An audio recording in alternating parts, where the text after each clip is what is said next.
Bienvenidos a La Otra Realidad. Probablemente los más jóvenes de los espectadores no lo recuerden, pero hace unos 20 años, von Däniken, el investigador y divulgador suizo, a través de 2 libros y unos documentales, hizo muy célebres a las pistas de Nazca. Su hipótesis de que en el pasado peruano se construyó un aeropuerto para el aterrizaje de naves extraterrestres encandiló a toda una generación. Obviamente no son pistas de aterrizaje, y ahí Däniken, como en otros temas, se dejó llevar por su imaginación. Sí es cierto que algunas de esas pistas, sobre todo las más anchas de esas líneas, pueden recordar una pista de aterrizaje en un aeropuerto, pero no es imaginable que de haber sido visitados en el pasado por naves extraterrestres, estas necesitasen campos de aterrizaje como los actuales aviones. En cualquier caso, lo que no se le puede negar a Däniken es el mérito de haber despertado el interés en millones de personas por el pasado de Perú. Un pasado que es en sí mismo fascinante, sin necesidad de recurrir a esas interpretaciones, a esas hipótesis tan fantásticas. Vamos a ocuparnos pues de las pistas de Nazca y, ¿por qué no?, de la posibilidad de que en un tiempo pasado los pueblos americanos fueran visitados por seres venidos de las estrellas.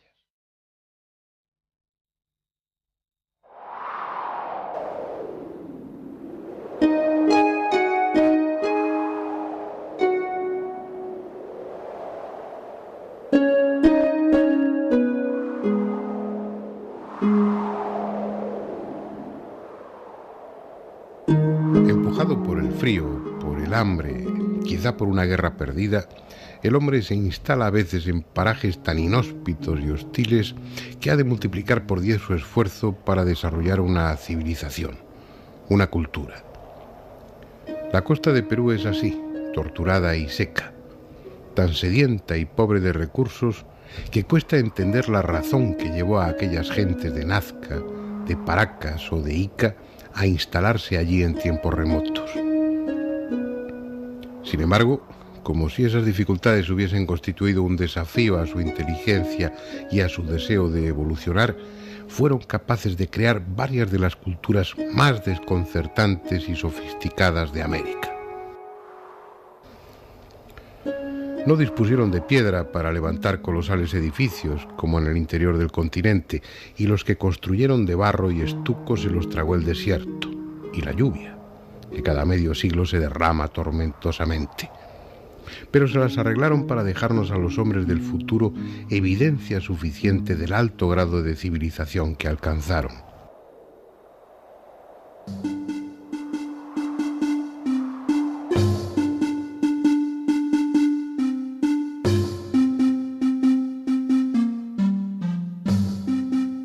Lo hicieron a través de su cerámica policromada, en ocasiones tan delgada y dura como el cristal, o a través de los delicados tejidos con los que preparaban el fardo funerario para sus momias, tan ricos en su diseño y colorido que no tienen parangón en el resto del mundo.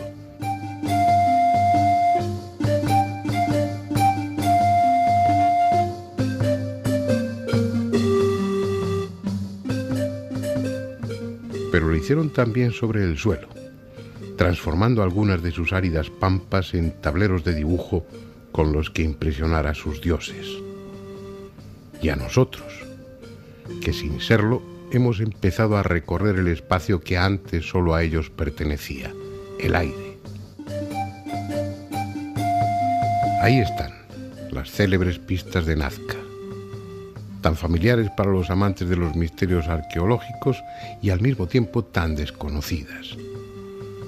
Muchos siglos viejas y casi nuevas para los hombres de hoy, porque hace tan solo algo más de 60 años que fueron descubiertas pese a estar como están a la vista de todos.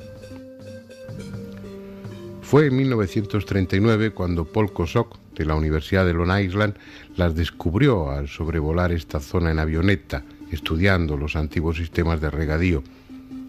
Y no fueron descubiertas antes porque la pampa colorada está fuera de las rutas aéreas y sus líneas y dibujos, sus geoglifos, que ese es el término técnico, tienen precisamente la característica de estar hechos para verse solo desde el aire.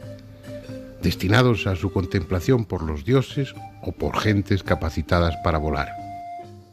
Dibujan su absurda geometría sobre las llanuras de Nazca, yendo de ninguna parte a ningún sitio. Caminos para no ser transitados que se cruzan en cualquier dirección. Carreteras imposibles que nadie utilizó jamás, terminándose bruscamente o prolongándose inacabables en el horizonte. Desde ese año de 1939, en que Paul Kosok las observó por primera vez en su auténtica dimensión, han sido ya sobrevoladas miles de veces sin que su misterio haya sido pese a todo resuelto. La Pampa Colorada de Nazca es una faja de terreno de unos 50 kilómetros de longitud, situada a más de 400 kilómetros al sur de Lima. En su mayor parte es una extensa llanura, pero la erosión ha formado quebradas y pequeños valles. Toda ella está cubierta con líneas y dibujos. Alguien, hace un tiempo indeterminado, trazó una enorme red de líneas impecablemente rectas que a veces divergen de puntos concretos, pero que en su mayoría parecen realizadas sin razón alguna. Entre ellas se incluyen espirales, líneas en zigzag, rectángulos, trapecios y figuras de animales, mamíferos, insectos, aves, reptiles y hasta hombres de extraño aspecto. Un caos de figuras y líneas dibujadas en diferentes épocas, en ocasiones superpuestas y en otras casi irreconocibles. Los trozos de cerámica encontrados y restos de algunas estacas de madera clavadas al final de una o dos líneas permiten situarlas cronológicamente en el siglo V o VI de esta era. Así pues, puede afirmarse sin demasiado riesgo que son contemporáneas a un pueblo bien conocido por arqueólogos e historiadores con ese mismo nombre, cultura nazca. Sin embargo, nada hay en esa cultura que refleje conocimientos muy diferentes a los de otros pueblos que habitaron la costa de Perú hace 1500 o 2000 años. Prestaban gran atención a su atuendo, como reflejan los elaborados peinados de sus momias. El nivel que alcanzaron en metalurgia era aceptable, como se deduce del material encontrado en sus tumbas: máscaras de oro y plata, adornos, brazaletes, dijes.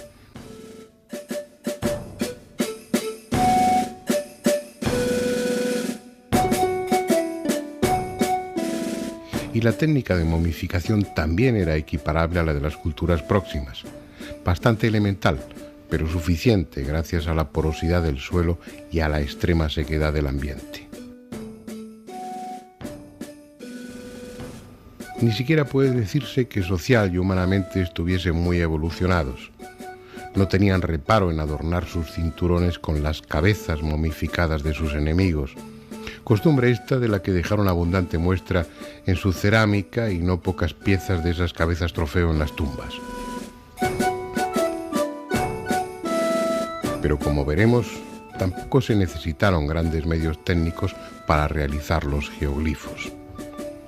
La costa meridional de Perú tiene una línea de cerros y pequeños montes al oeste y las grandes estribaciones de los Andes al este.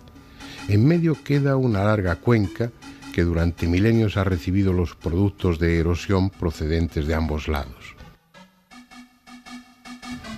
Ese material, que es el que constituye las pampas encajonadas, es de tierra fina, de color claro. Posteriormente, violentos aluviones cubrieron ese terreno con otro material distinto. Piedras de diferente tamaño, desde guijarros a cantos rodados, de color rojizo, por su alto contenido en óxido de hierro. Es ese color el que precisamente da a la llanura su nombre de Pampa Colorada. Líneas y dibujos fueron realizados con el simple sistema de retirar la capa superficial de color rojizo y dejar al descubierto la tierra que hay debajo, una anhidrita de color mucho más claro. Aunque sencillo, el trabajo supuso un enorme esfuerzo. Un cálculo empleando mano de obra actual permite deducir que algunos de los grandes rectángulos emplearon a 300 personas trabajando durante 2 meses en jornadas de sol a sol. Las líneas estrechas también implicaron una enorme tarea porque son muchísimo más largas. Pese a su sencillez, constituyen un trabajo impecable. con un error de desviación de tan solo 2 metros por kilómetro, es decir, un error del 2 por 1000.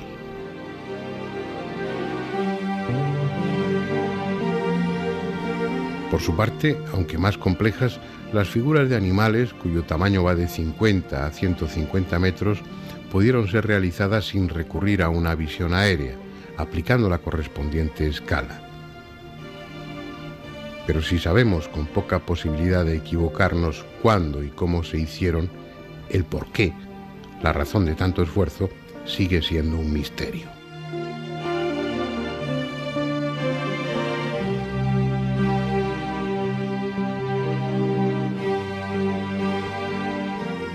El primer paso, antes de entrar en hipótesis más exóticas, será preguntar a María Reiche, la licenciada en Ciencias Exactas alemana que pasó casi 50 años de su vida estudiando las pistas de Nazca. Ya no está, murió no hace mucho tiempo, pero en mi archivo guardo algunas de las entrevistas que le hice a lo largo de los años en el hotel de turistas de Nazca, donde el gobierno peruano había dispuesto para ella una habitación permanente.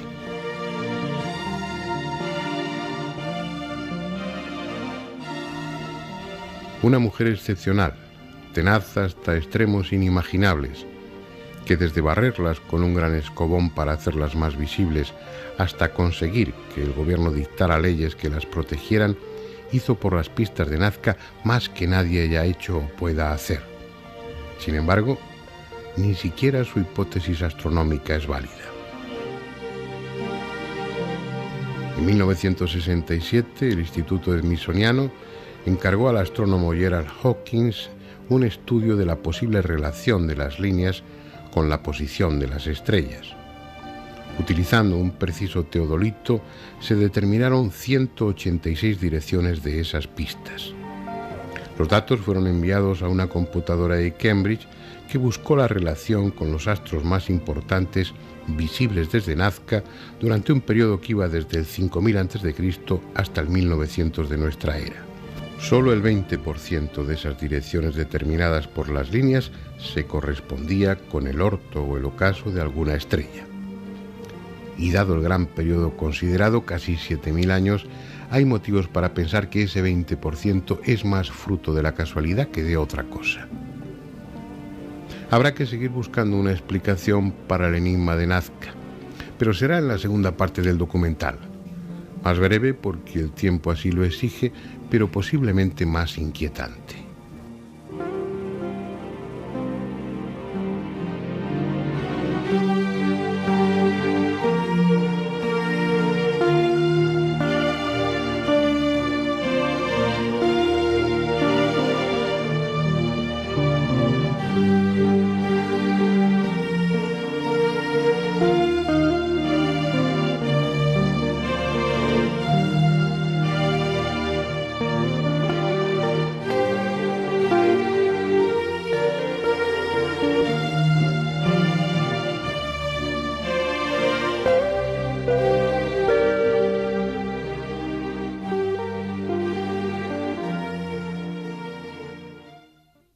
Y para hablar del tema tenemos una serie de invitados esta noche que conocen bien las pistas de Nazca, que conocen bien las culturas sudamericanas y que van a aportar su experiencia y sus opiniones al respecto.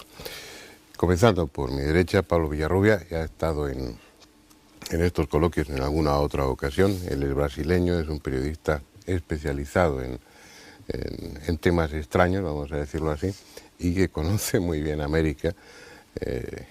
La ha recorrido en gran parte y ha escrito muchos artículos sobre esas culturas desaparecidas. Si vamos a hablar de un tema como es el pasado peruano, pues lo lógico es tener aquí con nosotros a un peruano, en este caso Edgar Bedoya. Él es abogado, máster en periodismo, pero bueno, es un profundo conocedor también de las viejas culturas de su país y en concreto Nazca es un lugar que conoces. ¿Has vivido allí incluso? Nazca representa pues, una parte importante del Perú, conjuntamente pues, con todas las reliquias históricas que hay. Y por supuesto, vivir en el Perú llama muchísimo la atención, aquellas líneas, aquellas pistas tan grandiosas, y por supuesto sí, lo he seguido con mucho interés. Bueno, ahora hablaremos de todo ello. Iker Jiménez, que es director adjunto de la revista Enigmas, periodista, también especializado en los temas extraños, que hace pocos meses has estado también en Nazca, has estado pateando aquella zona, y bueno, viendo los últimos acontecimientos, las últimas noticias al respecto. Y Andrés Averasturi, al que cuando no está echamos mucho de menos. No me extraña. Yo también y tú no has estado en Nazca porque hay que ir en avión. Mientras claro, yo no hubiera aprovechado las pistas de Nazca ni cuando tuvieron algún fin.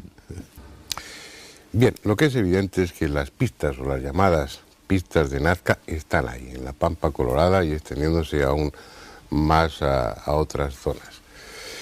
También está claro que son visibles desde el aire. Desde los cerros cercanos, pues uno puede tener una idea aproximada, pero es evidente que eso no está hecho para contemplarse a ras del suelo, sino desde arriba. La primera pregunta o el tema a debatir inicialmente sería: ¿para qué se hicieron, en vuestra opinión, esas pistas, esos geoglifos, que sería el término correcto?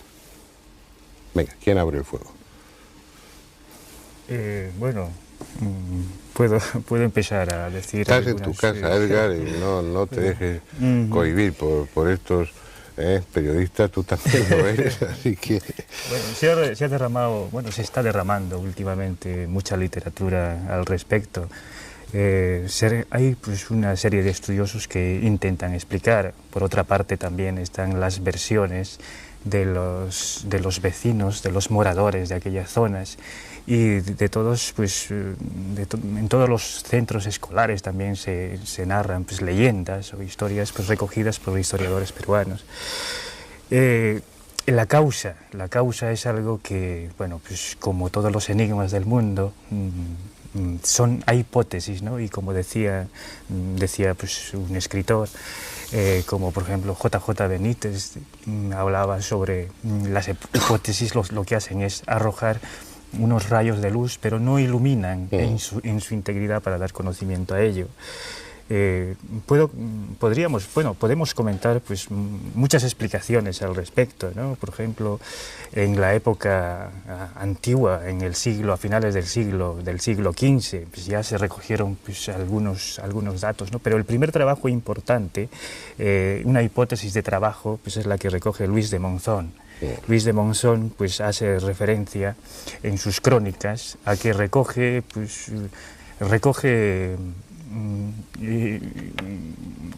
de los personajes del lugar lo que decían, sobre todo fundamentalmente. ¿Qué decían cuando llegaron allí pues los europeos, y qué recogieron de las personas que vivían? ¿Qué opinaban ellos?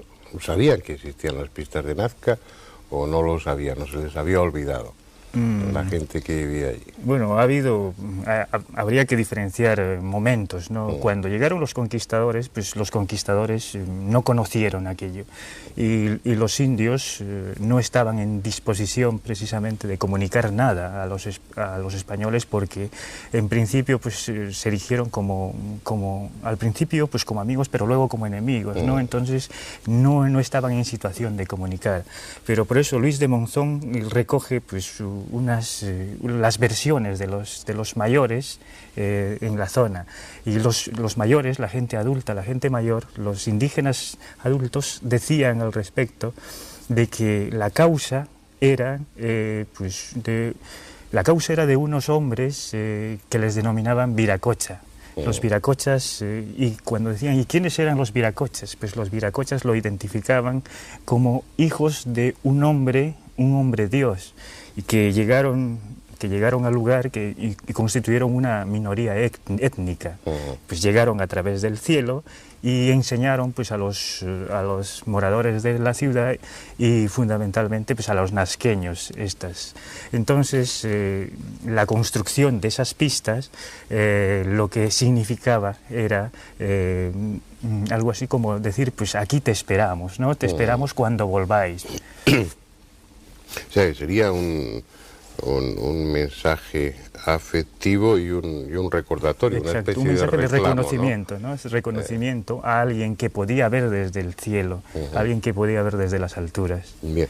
Sí, esa es una constante en muchas de las culturas americanas, ¿no? El hacer referencia a unos seres venidos de por ahí arriba, a unos héroes, a unos semidioses. Viracocha es el dios de los Andes, el que planifica, el que pone en marcha todo aquello, y que tiene unos descendientes que también están dotados de grandes capacidades técnicas. ¿Hasta qué punto, cuando hablamos de eso, pensáis que es pura mitología o que realmente se está aludiendo de una forma más o menos adornada a hechos auténticos? ¿Hasta qué punto habría que dar, cuando uno habla de las pistas de Nazca, es justo reconocer que gran parte de su popularidad se debe a von Däniken y a aquellos libros y aquellos documentales que hizo? Pero él sugería una hipótesis descabellada, que cualquiera que vaya puede comprobar. Eso no pueden ser pistas de aterrizaje ni lo han sido nunca. Pero sí está claro que parece haber una vinculación con alguien venido de por ahí fuera. ¿Dioses fabricados por el hombre, pura mitología, pura religión?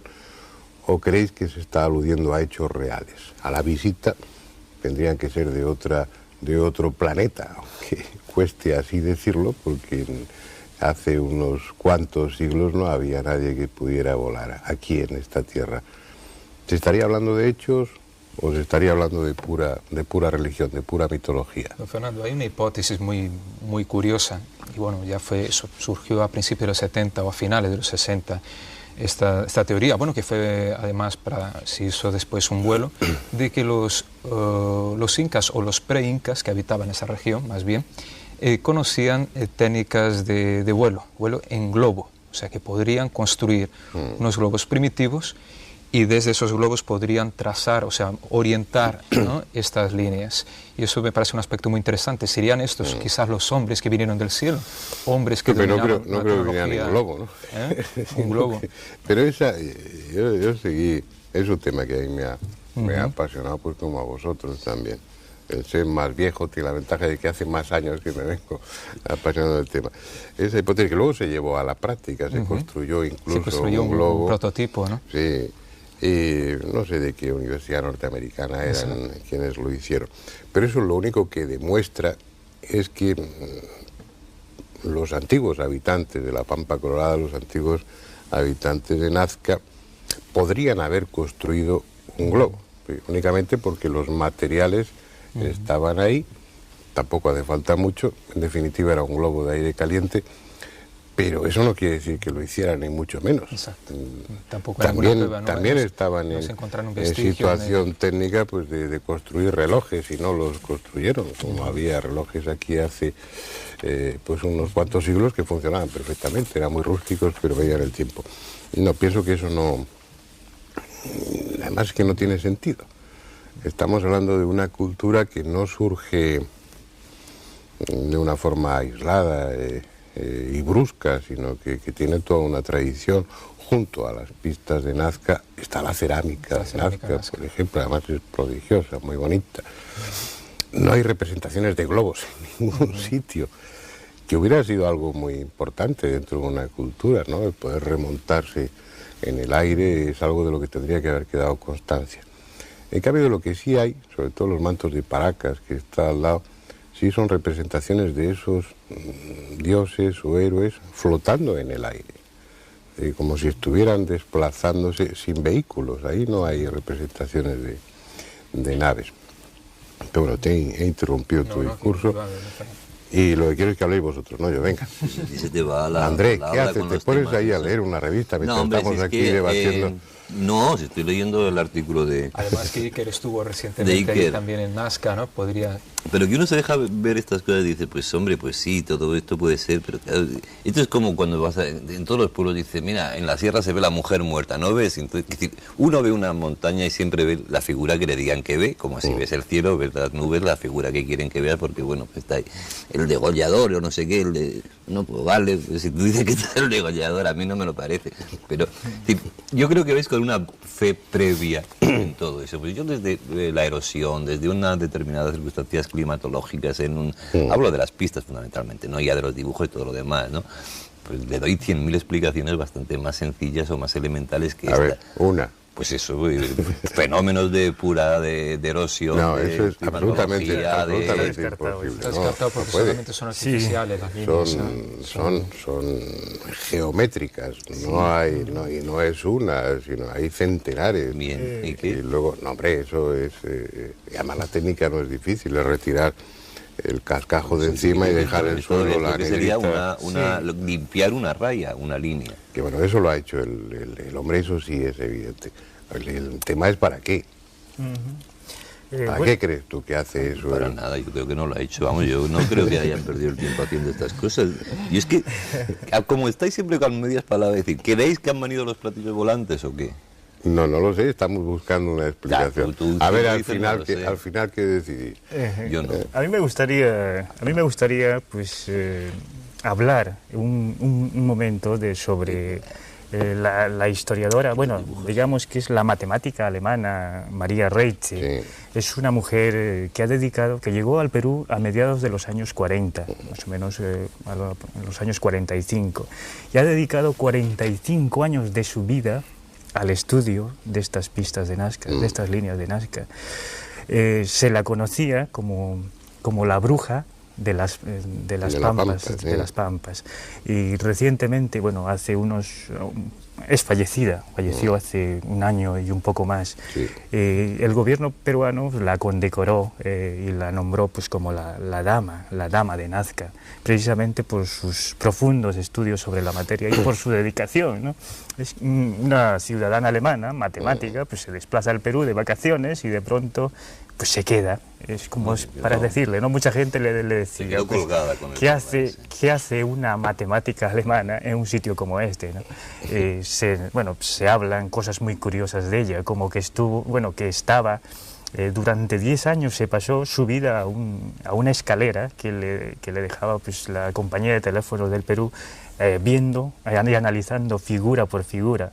Esta señora pues prácticamente pues, hizo una limpieza y un barrido pues, de estas pistas, y en sus conclusiones pues habla de un calendario gigantesco, Las conclusiones que le da fundamentalmente pues no son a cuestiones pues de ovnis ni seres de otros planetas, simplemente habla de un calendario gigantesco que se construyó con dos fines, ¿no? Uno pues con conocimiento y otro con fines religiosos.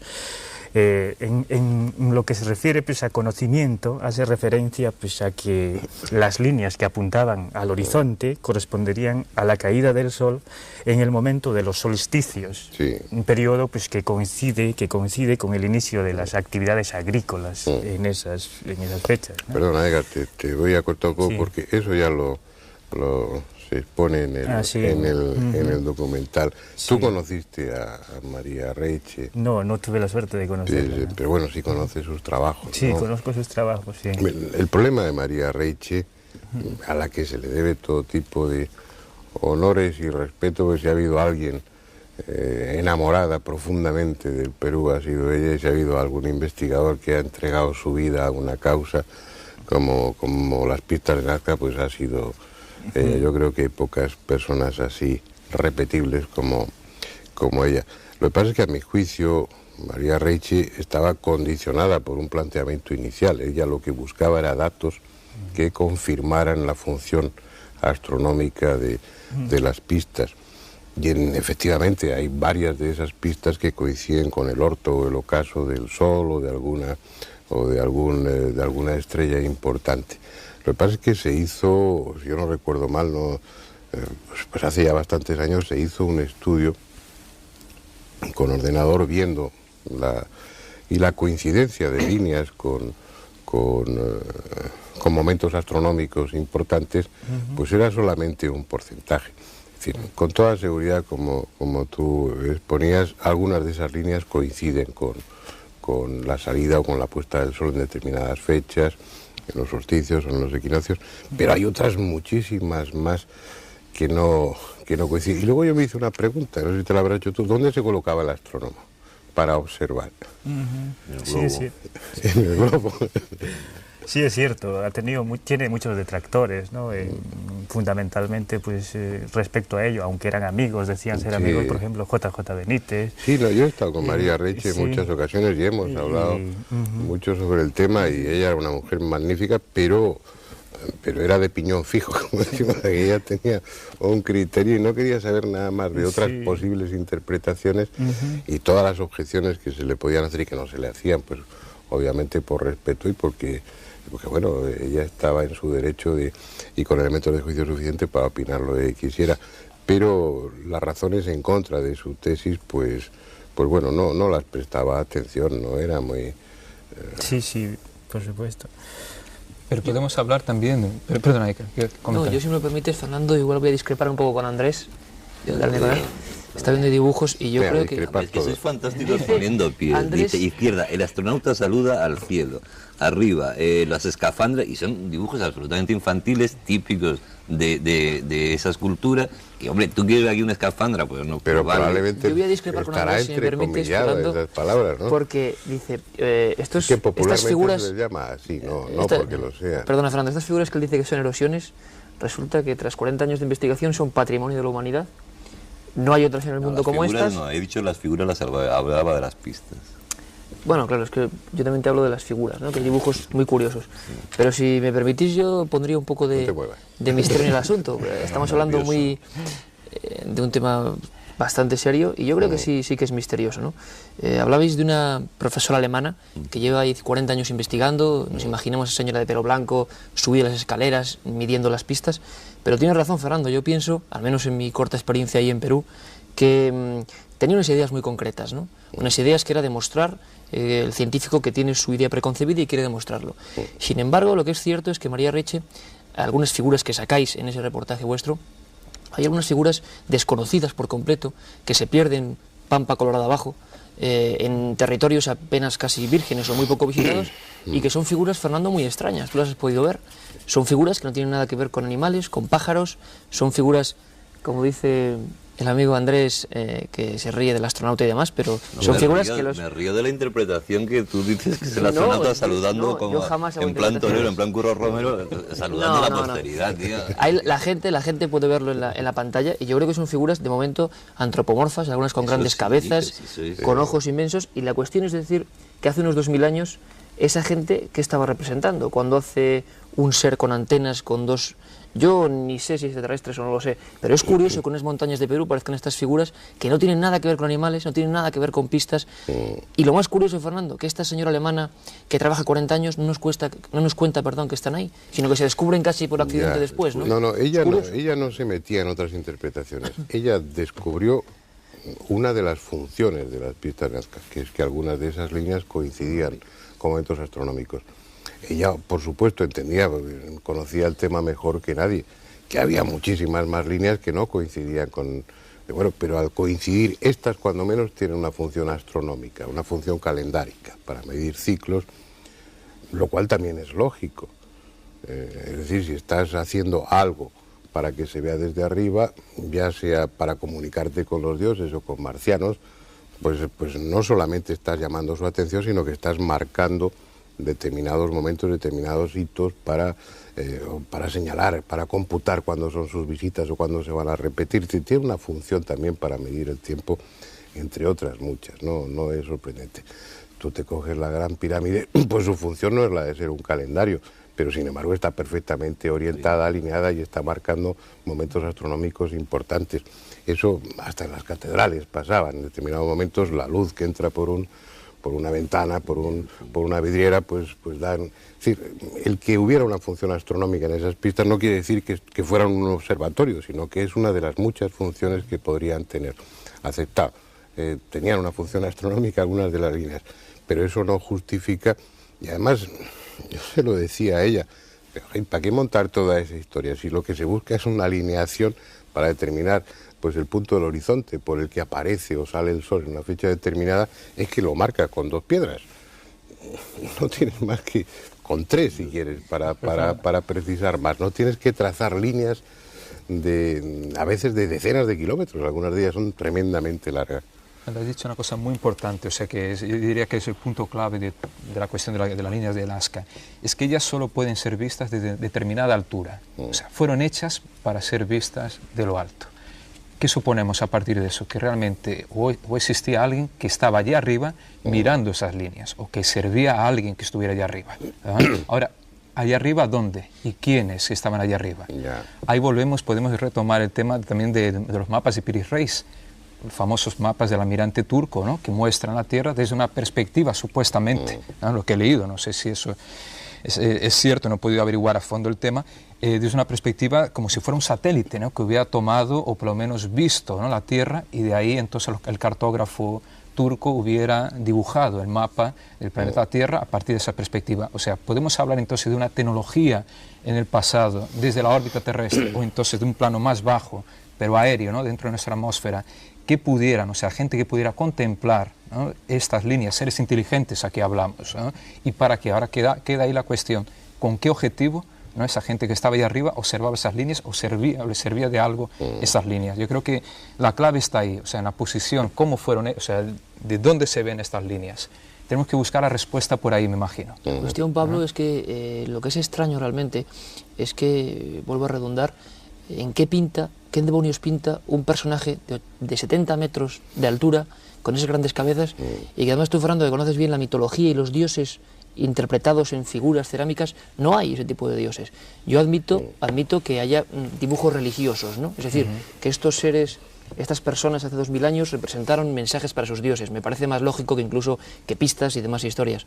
Pero lo que sí me parece curioso es que hay algunos personajes muy concretos, que yo no les llamo el astronauta, que lo llaman allí astronauta, les ponen nombres.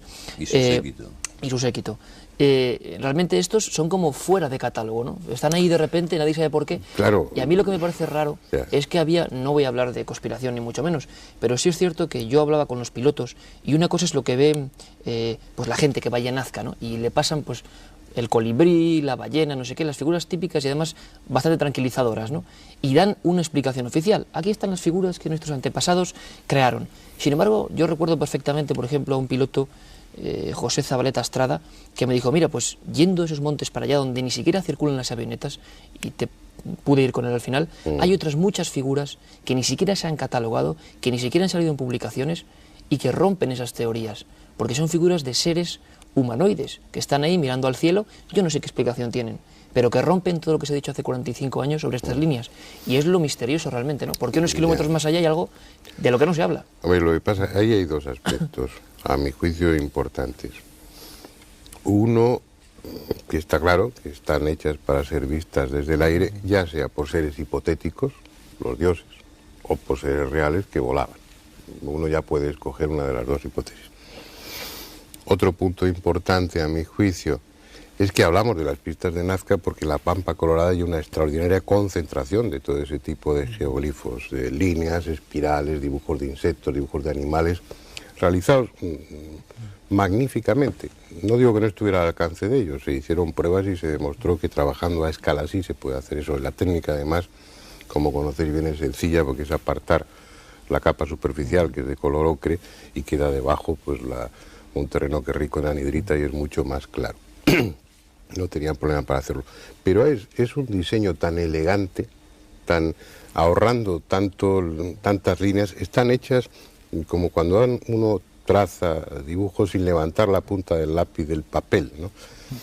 Bueno, eso tampoco es sorprendente porque esos pueblos tenían unos criterios estéticos peculiares pero extraordinarios. Pero no puedes aislar la Pampa de Nazca, la Pampa Colorada, del resto de la cultura que había en esa zona y más al sur. Si tú sigues en esas montañas, pues en efecto hay otras representaciones, pero es que te vas un poco más al norte y se meten en el desierto de Cucaje, llegan también. Pero es que te vas al sur y toda la zona norte de Chile tiene geoglifos de otra factura, con otro estilo diferente, pero con exactamente con la misma función. Solamente se pueden ver desde el aire. Y ahí sí que parecían todavía ser más explícitos porque había flechas señalando direcciones, porque había muchas representaciones de seres también extraños.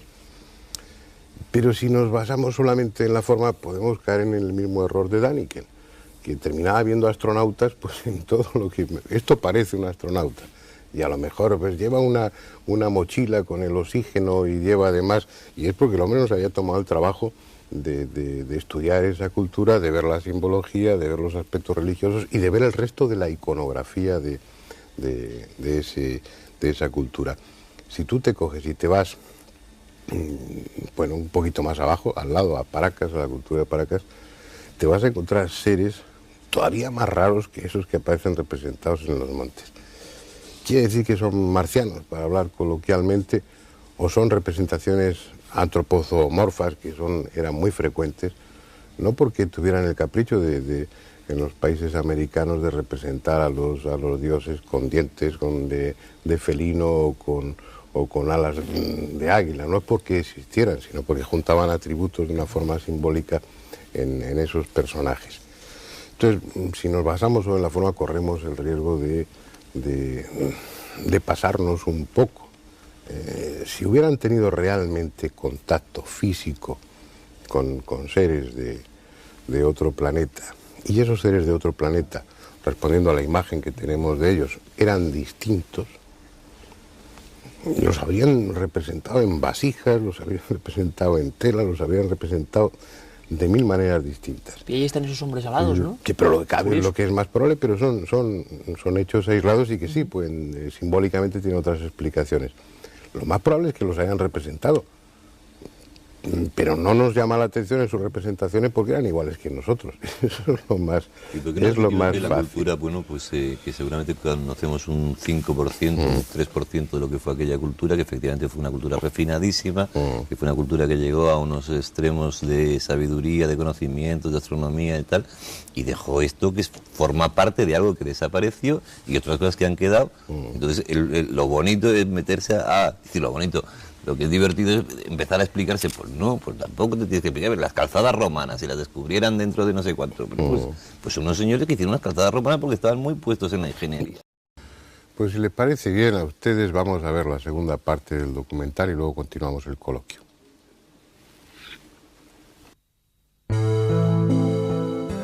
Con todos los respetos a la figura de María Reiche y sin negarle ni uno solo de sus méritos, hemos visto que su hipótesis, considerando las líneas de Nazca como un observatorio astronómico, puede descartarse.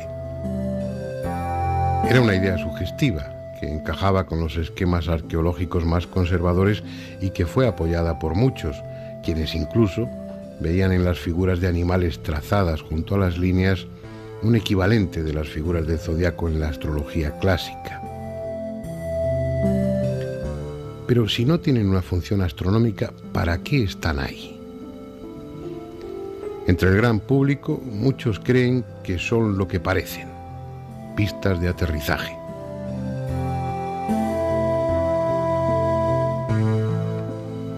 Es una hipótesis que lanzó el suizo von Däniken hace más de 30 años y contó, y aún cuenta, con numerosos seguidores. Según él, los alienígenas, los antiguos dioses maestros del pasado, construyeron una o dos pistas para el aterrizaje de sus naves y cuando pasado el tiempo se fueron, los antiguos habitantes de Nazca trazaron el resto de pistas y dibujos como un reclamo para que ellos volvieran. Lo cierto es que en la Pampa Colorada no hay ninguna pista apta para el aterrizaje. Solo se ha quitado la capa superficial de piedras y guijarros oscuros para dejar al descubierto la tierra clara de debajo. No están allanadas y mucho menos cimentadas. Por otra parte, es ridículo imaginar que los presuntos extraterrestres usasen vehículos que necesitaran pistas para aterrizar o despegar, como si fuesen aviones convencionales. Cuando se va a colonizar un planeta, lo menos que debe pedirse son naves de aterrizaje vertical. Hasta nuestros modestos artefactos espaciales lo hacen. Algunos, como es el caso de William Isbell, abogan por tesis conservadoras, tan del gusto de las revistas de divulgación científica pretendidamente rigurosas, aunque su idea resulte tan absurda como las de Däniken. Para Isbell, las pistas y dibujos de Nazca no servían para nada. simplemente se hicieron para que la población estuviese ocupada en las épocas de poco trabajo agrícola y así no tuviesen tiempo ni ganas de procrear. De esa forma no nacían más niños de los debidos y el índice demográfico se mantenía estable. Por su parte, Johann Reinhard deduce que las líneas formaban parte de un complejo culto a la montaña madre y señalaban en su mayoría cerros sagrados.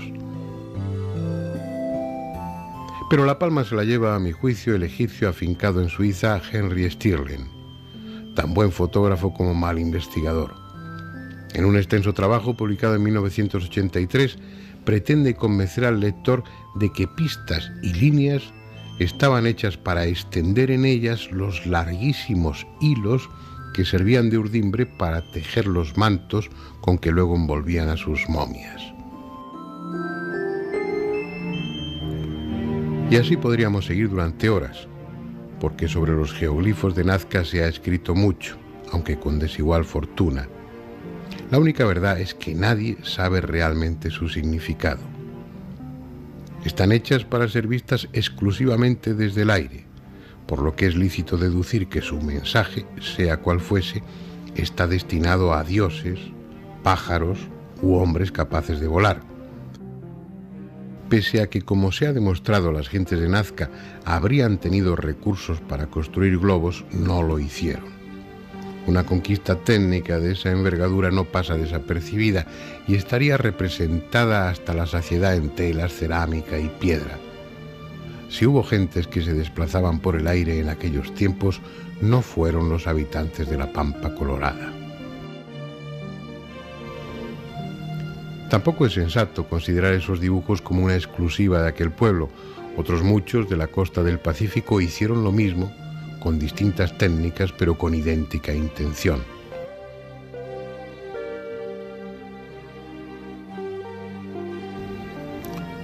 No muy lejos está el mal llamado Candelabro de los Andes, en una ladera de la costa, en la punta Pejerrey, visible desde el mar y desde el aire.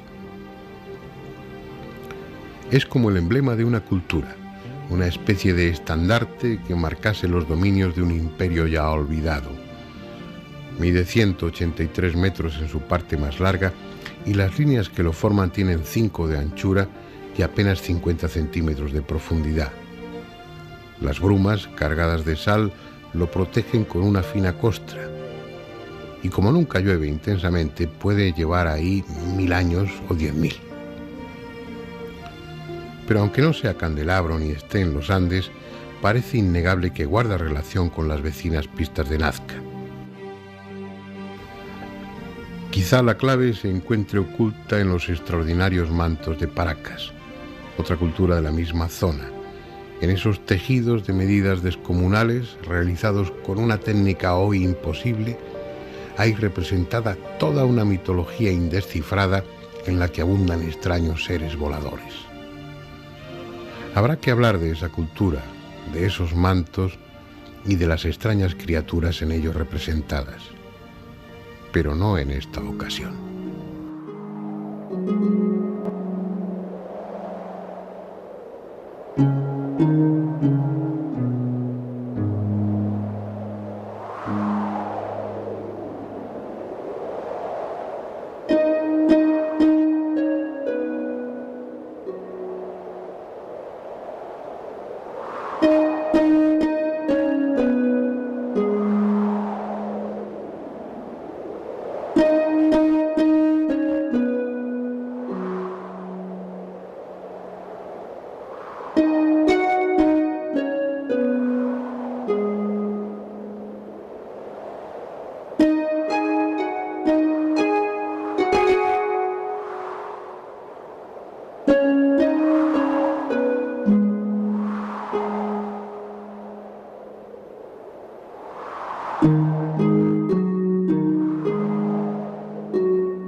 En esta segunda parte voy a procurar no intervenir, pero luego me llaman la atención. Todas las opiniones mágicas y te has quedado con la mía.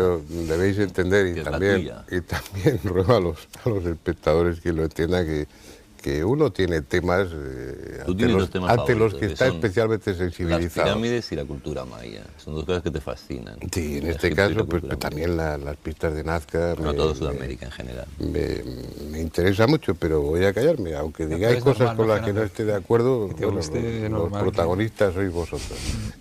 Ocurre una cuestión, ¿no? Que cuando no se logra dar una explicación satisfactoria o lógico a algo, se generan pues innumerables leyendas y mitos, ¿no?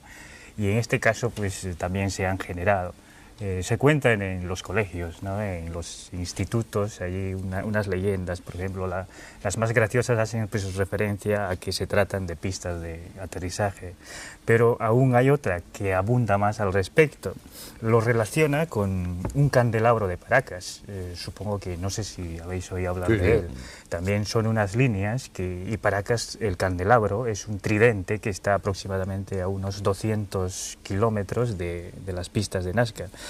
Y la leyenda dice que el tridente era un aviso para que los ovnis que llegaban al Perú, para que desaceleraran, para que aminoraran su velocidad y así pues tenían como orientación para aterrizar ya fácilmente en las pistas de Nazca. Pues entonces es una leyenda pues que de alguna manera se explica en los colegios y la gente, pues los alumnos lo toman a bien, ¿no? No se ríe. A mí me gustan mucho más las leyendas que intentar descifrar la verdad. La verdad me importa un bledo, mucho más bonito pensar que los hombres volaban, que iban en globo estos otros. Y además que se llama Paracas, un sitio donde estamos hablando como de paracaidista, ¿no? Queda muy bien. No, pero yo estoy convencido de eso, de lo que tú decías. Quiero decir, yo cada día estoy más seguro de que aquí ha habido gente que ha sabido mucho, que ha desaparecido esa civilización global y que han quedado unos restos separados de todo lo que era aquello. Es como decir, la clásica de esa tercera guerra mundial que todo el mundo se ha hablado, ¿no? Que la cuarta sería bastonazos, que dijo no sé quién, la tercera no sé cómo será, pero la cuarta será a huesazo limpio. Bueno, pues eso, y de repente aparecerá un ordenador. Y entonces empezarán a elucubrar para qué servía el ordenador y no sabrán nada de nosotros, solo quedará un ordenador. Pero Andrés, mira, aunque le parezca absurdo, Andrés, ¿no? Yo creo una teoría de que realmente existieron hombres que volaron. Y me atrevo a decirlo que sí. ¿Por qué? En parapsicología conocemos casos de mucha gente, no digo mucha gente, algunas personas dotadas de poderes paranormales que podían levitar. Recordamos del caso de Mirabelli, el célebre medium brasileño, que realmente podía levitar, o sea, levantarse a una altura a lo mejor de 4 o 5 metros del suelo. Ahí ya no hablamos de alturas tan elevadas, ¿no? Altitudes tan grandes como las de, a lo mejor, de Nazca. Pero pensemos en la siguiente posibilidad, que los amautas, todos los grandes chamanes de América Latina, tenían grandes capacidades paranormales. Eso lo vamos a encontrar desde México hasta Patagonia. Hay muchas historias, leyendas. Y Fernando tocó un tema interesante también, que es esa simbiosis, el ser humano con el animal. Podemos recordarnos también de los nahuales en Centroamérica, hombres que tendrían, chamanes, ¿no? Hechiceros que tenían capacidad de transformarse en animales. Y hay una historia muy curiosa, lo cuentan las crónicas españolas, en el caso de Pedro Alvarado, lugarteniente de Hernán Cortés, que cuando estuvo en Utatlán, en actual Guatemala, invadió Utatlán, ¿no? Con un gran ejército, pues conquistaron la ciudad, y en el momento que se llevaba a cabo esa batalla, el jefe, ¿no? del grupo Maya Quiché de Utatlán, este hombre se transformó en un águila. Entonces, en un águila sobrevolando la región de la batalla, y Alvarado cuenta, ¿no? Se reza la crónica, coge una lanza y la echa, ¿no? contra este águila. Y el animal cae muerto a los pies de Alvarado y luego se transforma en hombre, ¿no? Una leyenda, o realmente tendrían capacidad de transformarse estos hombres pero digamos que estos son lo que cuenta. Digamos, en Perú también tenemos el hombre famoso, el mito del hombre jaguar, ¿no? Que se podían transformar en jaguares los hombres. Y el hombre lobo.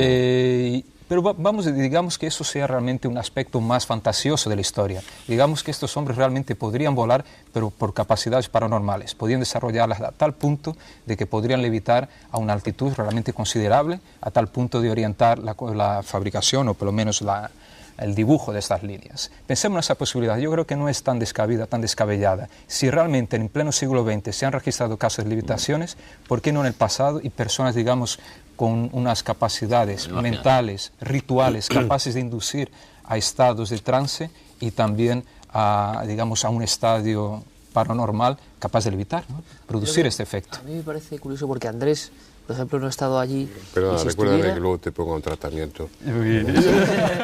Si estuviese Andrés, realmente iba a llevarse una impresión. Yo creo que te fascinaría el lugar. Pero si a mí me fascina, pero una cosa es que me fascina y otra cosa es que... Si yo no tengo ninguna explicación, cuidado, yo no es que nunca, jamás tenía explicaciones para nada. Lo que quiero decir a la audiencia es que si pueden realmente, vayan a Nazca, vayan a Perú, porque mucho más allá de explicaciones, además van a sentir cosas curiosas. Claro, lo digo, pero si seguramente son lugares mágicos y míticos y todas las esdrújulas que quieras poner. Hay que imaginarse un desierto, además ahora bastante afectado por todo tipo de crisis económicas y demás, y la impresión que da en los dibujos que nunca pueden ser vistos desde el suelo, la impresión que da esa gente que empleó años en hacer dibujos que jamás pudieron ver, que eso es muy curioso. No es lo mismo, la gente decía, bueno, es que uno va a la Catedral de Santiago y se impresiona también, por supuesto. Esto fue hace 2000 años y fueron creaciones trabajando cientos de personas probablemente que jamás pudieron ver. ¿Tú estás viendo aquí dibujos o has visto en el reportaje que dibujos? En las catedrales hacían al final, el maestro hacía un pajarito pequeño en un sitio que nadie podía ver para que lo viera Dios nada más. Decir, sí, pero te quiero decir religioso provoca... que igual sobrecoge aún más, Andrés, esta historia de en pleno desierto, en una de las zonas más áridas del mundo, estos dibujos, que sea la explicación que tengan. Es curioso toda esta ingeniería, toda esta obra, todo este esfuerzo de cientos de personas para obras que ellos jamás pudieron contemplar, porque solo podemos contemplarlo desde una moderna avioneta. Exacto. Eso ya es un misterio. ¿Por qué toda una cultura misteriosa en un desierto y no otras hicieron esta obra de ingeniería tremenda? Porque otras hicieron otras obras de ingeniería tremendas, otras hicieron otras obras de ingeniería... Es decir, todo el globo terráqueo está lleno de obras de ingeniería tremenda que no nos podemos explicar. Ya no, pero el tema es buscar, Andrés, buscar ahora, explicación. ¿Todo eso tiene un origen común? Pues seguramente, insisto, seguramente sí. Seguramente es una civilización anterior, la famosa Atlántida, que algún día hablamos aquí. Bueno, seguramente, o algo parecido a eso, no necesariamente. Pero claro, imaginarme yo el desierto ese. Si encima le añado a los chamanes levitando a 25 metros, todos así, puestos en los aires parados, todos mirando, un poquito más recto, un poquito... No es fácil. Mira, hay que ser, en este caso, muy concretos. No hablamos de fantasmas de aparición, hablamos de figuras en un desierto que cualquiera puede ver. Puede ir allí y verlas, no hablamos de algo tangible.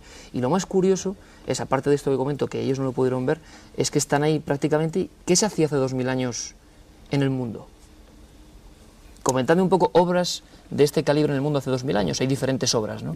Pero hablamos de una tecnología bastante avanzada. El problema es la distancia del conocimiento. ¿No? Es decir, dentro de 1000 años, cuando se encuentren en Segovia, con esa obra magnífica, pues la gente dirá, bueno, ¿y qué tecnología tenían esto? Porque seguramente no sabrán nada de los romanos y se habrán perdido toda una civilización y todo lo demás. Es decir, lo que ocurre, investigar lo anterior, sin tener el conocimiento, sin tener la fuente, sin tener periódicos de la época, siempre se abre a la fantasía, a los mitos y todo lo demás. Y además me parece bien, y estoy a favor de eso, y me encanta que sea así, ¿no? Ahora, no necesariamente tengo que pensar en el... ¿Cómo se llama este? ¿Cómo lo llaman? Como lo llaman el astronauta y sus séquitos saludando brazo en alto al personal. Pero el planteamiento es muy simple, Andrés. Es partir de una realidad que observas ahí, a la que tienes que buscar una explicación, que tal vez no encuentres. Pero como sugiere Pablo, pues hay que recurrir a todas las hipótesis posibles y considerarlas. Lo primero que uno hace cuando investiga estos temas es descartar o ver si son descartables las hipótesis convencionales, las normales. Lo primero que se pensó, bueno, que podrían ser canales de riego. Inmediatamente se vio que eso no era posible porque tienen apenas unos centímetros y no tiene ningún sentido aquello. El trabajo de los investigadores, de los especuladores en este caso, y especular también es muy lícito, claro. Es eso, es tratar de imaginar para que no sabemos, ninguna de las conclusiones que se saquen aquí pues van a ser válidas, pero sí estamos aquí para dar hipótesis. Yo creo que hay un hecho fundamental que crea gran confusión, ¿no? El hecho es de que nos encontramos, cuando viajamos al Perú, y pues vamos a conocer a los indígenas que se supone que son descendientes de los incas, gente que no sabe nada, gente, pues, digamos, de analfabetos. Entonces, lo que lleva precisamente a esa confusión es gente que sabía muchísimo hace 1000 años o 2000 años y gente que no sabe nada ahora. Entonces, por eso comentabas, Andrés, le decías, si probablemente dentro de 1000 años llegaran y vieran aquello, pues entonces ya nos sorprendería, porque ya hay una relación de que la gente de ahora sabe. Ya sabemos que saben, pero allí nos encontramos con gente que no sabe nada, que son analfabetos directamente, pues, descendientes de los indígenas de aquella época, ¿no? Entonces, digo de no intervenir, pero es que no tengo más remedio, no me obligáis. Yo te diría, Edgar, que ni los de ahora ni los de antes tampoco sabían. No sabían. El conocimiento, me refiero a que ahora tu pregunta estás hablando de un nivel cultural bajo y de desconocimiento de todo aquello por parte de una gran parte de la población. Exactamente igual, hace 1000 años, 1500, 2000, porque el conocimiento no era algo que estuviera repartido a la población, el conocimiento estaba limitado a la casta sacerdotal, que eran los únicos que realmente... Ahora han cambiado aparentemente las cosas gracias a los medios de comunicación y hay muchos libros, y no pasa tanto como entonces, pero ten la seguridad de que en esas épocas, en América y en Europa, el conocimiento estaba limitado, estaba reducido y además custodiado ferozmente por las castas sacerdotales, que eran los que realmente sabían el porqué. Y el pueblo, todos los curritos de a pie, lo que hacían y lo que hacíamos era, pues bueno, lo que nos decían. Nos juntábamos ahí no sé para qué, en la fecha que el sacerdote decidía, pero ellos eran los que tenían el conocimiento. Sí, en ese aspecto sí tienes razón, ¿no? Por ejemplo, el imperio incaico, había una etnia, una casta, que eran los orejones, por ejemplo, que eran los directamente descendientes de los incas. Y luego estaban los amautas, que habían estudiado con los orejones, digamos, y habían aprendido, que eran los que enseñaban, pues, la arquitectura, la medicina y todo, ¿no? Y los que practicaban en aquel entonces, pues, todos estos adelantos. Entonces, a lo mejor fenecida esta clase, entonces desaparecieron todos los conocimientos. Podría ser. Y la cuestión sería de dónde provienen esos hombres, o si eran de la Tierra, o si eran extraterrestres. El tema que estamos quizá también, Fernando, lo que ocurre con las pistas de Nazca es que no estamos hablando solo de un caso concreto, sino de un país en general, de una comarca que tú conoces bien, que está llena de misterios. Igual también se contagia un poco, porque es un misterio más. Las pistas de Nazca es un misterio más que casi engloba con lo que tú hablabas. Tú hablabas un poco, Andrés, de una extraña tecnología o de una gente... Claro, es que uno va a Perú... ¿no? Antigua, desconocida, desaparecida. Va a Perú unos kilómetros más arriba prácticamente y se encuentra con otras obras de ingeniería misteriosas, curiosísimas, que tú bien conoces, como las construcciones ciclópeas estas de Sacsayhuamán, a miles de metros de altura, en condiciones de oxígeno terribles, sin conocer prácticamente la rueda y perfectamente... Es decir, eran arquitectos que quizás sorprende mucho el estado actual del país en general, y bueno, que hubiera estos tremendos científicos, porque al menos para hacer esas construcciones era muy curioso. Pero es un país plagado de misterios de este tipo, de construcciones que dices, caramba, ¿cómo estos tíos a 4.500 metros hicieron estas murallas gigantescas, estas construcciones terribles, estos templos? Y yo creo que es todo una amalgama también, ¿no? Bueno, pero eso también lo puedes extender, no hablo ya de Perú, que como otros países actuales de América tienen un pasado maravilloso, incomprendido en muchos aspectos, parcialmente conocido generalmente, detrás del que había una técnica y sobre todo unos conocimientos científicos de quitarse el sombrero, a nivel de astronomía, de matemáticas, de medicina y también, como decía Pablo, de técnicas de introspección. Hablamos de los sacerdotes y los sacerdotes no era gente que se dedicara a oficiar en las ceremonias, era gente que se pasaba su vida preparándose y que tenía un conocimiento de los recursos de la mente como no podemos imaginar, pues como podrían tener algunos místicos aquí en Europa o como pueden tener algunos hindúes. Es decir, era gente dedicada a eso. Pero aparte de esas circunstancias, es que si hay una constante en ese reclamo hacia seres de arriba, lo hay en Europa, lo hay en Estados Unidos, te encuentras con otras características, con otra técnica, con otra morfología, pero te encuentras, pues desde el caballo blanco de Hutchinson, no sé exactamente cómo se pronuncia, pero vamos, en Inglaterra hay varios ejemplos, en Estados Unidos también lo hay, figuras que solamente se ven desde el aire, como hablábamos también en el norte de Chile. Hay un reclamo o una llamada de atención o algo, y la cuestión dirigida hacia seres superiores, la cuestión es si estamos hablando de dioses sin más, es decir, entidades fabricadas por el hombre, puramente metafísicas, o estamos hablando de seres de carne y hueso, aunque su carne y hueso sea otra sustancia ajena a la nuestra. Y esa es la cuestión. ¿Por dónde os inclináis? Yo me inclino evidentemente por dioses metafísicos, claro, por la necesidad que tiene el hombre a partir del miedo, del asombro, de ver todo lo que ocurre, de buscar una solución a eso. Bien. Y evidentemente los dioses están arriba y los demonios están abajo, porque de arriba viene la lluvia, la luz, el día, el sol, y de abajo vienen las tinieblas. Es una hipótesis sumamente razonable. Entonces, la función, ¿para qué harían esas cosas? ¿Para qué trazarían esas Pues en la primera tormenta que vieron, porque yo me imagino siempre al primer hombre en la primera tormenta, en la primera noche de los tiempos, ¿no? El tío que de repente ve que aquello se empieza a oscurecer todo, que empiezan a caer unos rayos que no sabe lo que es, porque ahora es muy fácil entender una tormenta, pero imagínate.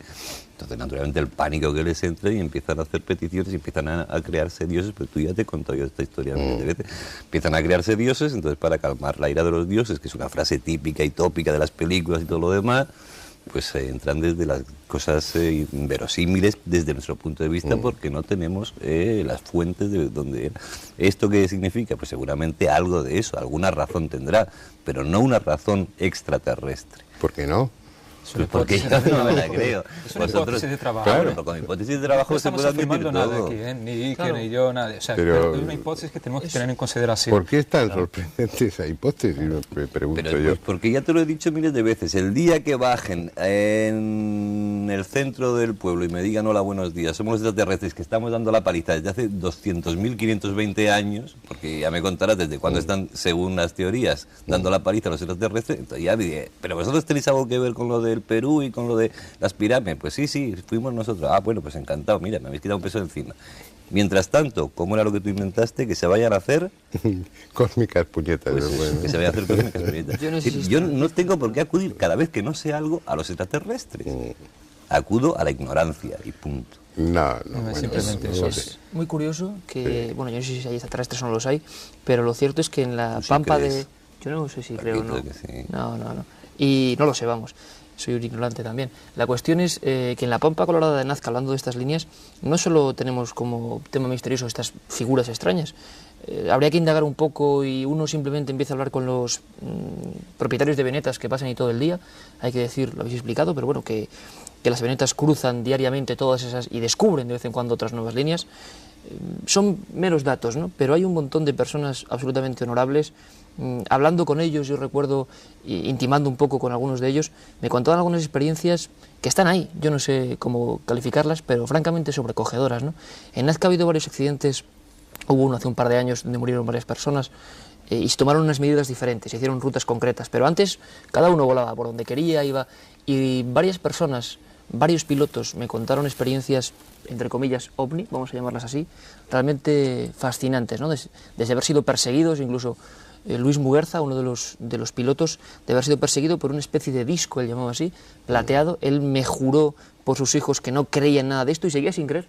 Pero él dice, yo te puedo jurar que ahí estaba ese objeto, que me persiguió durante varios minutos por las pistas de Nazca, que hay un montón de compañeros que también lo han visto, pude entrevistar a varios de ellos, y era una cosa prácticamente común. Los pilotos de las líneas de Nazca, cuando se adentran en algunos lugares, han visto estos objetos. ¿Qué son? Yo ahí no lo sé, mira qué curioso, pero al menos es un misterio más dentro de ese lugar, ¿no? Mira, la conexión que hay entre zonas arqueológicas y el fenómeno ovni, aparentemente, ¿no? Porque tenemos el caso de los crop circles, ¿no? O sea, los círculos de los campos de trigo de Inglaterra. Fíjate qué curioso, vi una foto de Colin Bloy, me parece, que habían sacado una foto aérea, de uno de estos círculos cerca de Stonehenge, o sea, del círculo megalítico de Stonehenge se había formado, como, bueno, de la nada, surgió de la nada un círculo muy detallado, muy perfecto, o sea, una serie de círculos, ¿no? Con figuras geométricas muy curiosas. Y muchos de estos círculos surgen justamente en la zona megalítica de Inglaterra. O sea, la conexión entre supuestamente fenómeno ovni, porque nadie comprobó hasta ahora que realmente fueron los ovnis que hicieran estas formaciones circulares, ¿no? Con una zona arqueológica en concreto, claro. Es muy curioso. Y lo mismo puede pasar también en Perú o en otras regiones del planeta. Ten en cuenta que sin irnos más lejos, en España mismo, aunque sería otro tema más largo, pero relacionado con la arqueología y estos fenómenos raros, desde hace siglos hay crónicas que cuentan las historias de esas luces populares o bolas de luz, no hablamos de platillos ni nada, sino bolas de luz que parecen tener un comportamiento inteligente y que siempre están muy cercanos a yacimientos arqueológicos funerarios muy concretos, ¿no? Entonces quizás también, tú bien sabes, Fernando, que toda la zona de Nazca está repleta de huacos, pero no quiero hablar, ¿no? De huacos, de momias, de cuestiones funerarias que están ahí, ¿no? Y también como al igual que en España, en un montón de, se podría hablar de eso, de relación entre esos yacimientos y esas luces, en Perú también hay esos testimonios. Pero a mí me gustaría, pues estamos dejándole intervenir poco a Edgar, ya queda muy poquito tiempo de programa, pero me gustaría saber qué opináis los peruanos de esta especie de invasión interpretativa que hacemos otros sobre vuestro pasado. Si eso lo compartís en alguna medida, si os molesta un poco que los investigadores busquen, no sé, un pasado tan exótico y tan extraño al Perú, o lo compartís. Se comparte, fundamentalmente porque en el Perú, digamos, no existe una dedicación de las personas hacia lo que ya tiene, ¿no? Prácticamente el peruano ha nacido con misterio ya, ¿no? Ha nacido con misterio y con sufrimiento, dado su historia, ¿no? Entonces, pues acepta de buen grado a los historiadores y otras personas, de hecho los grandes descubridores de los antepasados peruanos pues son extranjeros. Entonces, sí, lo que de alguna manera pues hacen es crear, como comentábamos, ¿no? Una serie pues, de hipótesis, pero de todas maneras el peruano se inclina muchísimo más de que inclusive, pues bueno, se inclina mucho sobre que se trata de ovnis, de extraterrestres. De hecho, últimamente está surgiendo una corriente de que en las montañas, por Junín, y en las montañas también de Nazca, hay personas que tienen contacto, dice, y no son personas, digamos, que de alguna manera pues se dude de ellos, ¿no? Sino son pues estudiosos de la materia. Incluso un sacerdote pues decía que tenía pues relaciones con seres de otros planetas. Y bueno, pues se acepta, digamos, se acepta la situación y se ve venir, como dices, ¿no? A ver pues hasta dónde nos lleva esta situación. Yo creo que bueno, que eso quedaría muy bien para terminar, y que enlazaría un poco con lo que comentaba Andrés. Allí se contempla con más naturalidad esa hipótesis, porque es que el fenómeno ovni allí es muy frecuente, mucho más frecuente que aquí. Ahora mismo, además. Es que bueno, no es algo que transmitan las agencias de noticias, porque ya no es noticia el fenómeno ovni. Pero te coges los periódicos, la prensa de Perú, y bueno, la cantidad de avistamientos ovni es mucho mayor porcentualmente que la que pueda ser en este momento en Europa. Entonces, planteas una hipótesis exógena, un origen exógeno de todo eso, teniendo ese otro elemento actual también exógeno como son los ovnis, bueno, pues cuesta menos. En fin, volveremos la semana que viene con otro tema. Procuraré hablar menos porque luego me critican y se meten conmigo. Pero en cualquier caso yo creo que ha sido muy interesante contar con nuestros contertulios de hoy, y los tendremos en alguna otra ocasión si se dejan, ¿no? Pues hasta la semana que viene, entonces.